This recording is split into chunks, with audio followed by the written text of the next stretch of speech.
اب یہاں ایک سوال ہے، کوئی آدمی، کوئی ماں باپ اپنی اولاد کو قتل کرتا ہے؟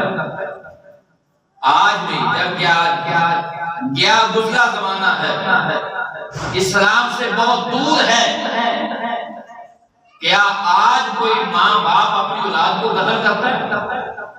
حضور صلی اللہ علیہ وسلم نے 1450 سال پہلے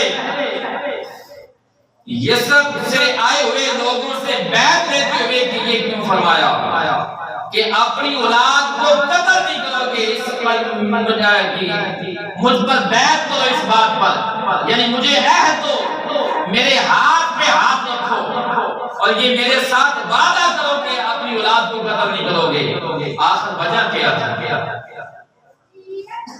آج بھی اور اسلام جو چیزیں آج موجود ہیں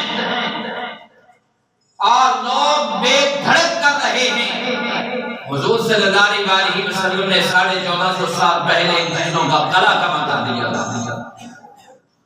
حضور صلی اللہ علیہ وسلم نے جو اپنے غلاموں کو یہ فرمایا تھا کہ ایسی عورت سے شادی کرو جو بچے زیادہ جنے، قیامت کا دن مجھے اپنی امت پر فخر ہوگا۔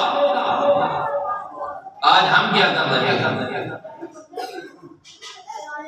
بیان کرتے وقت تو تم کہتے ہو کہ حضرت مولا علی کرم اللہ وجہ کریم کے 18 بیٹے تھے،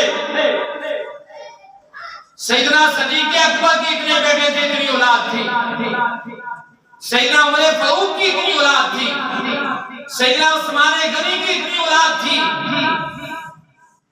تو آج یہ منصوبہ بندی پھر کہاں سے آ گئی؟ کیا یہ اسلام کا قانون ہے؟ کیا یہ اسلام ہے؟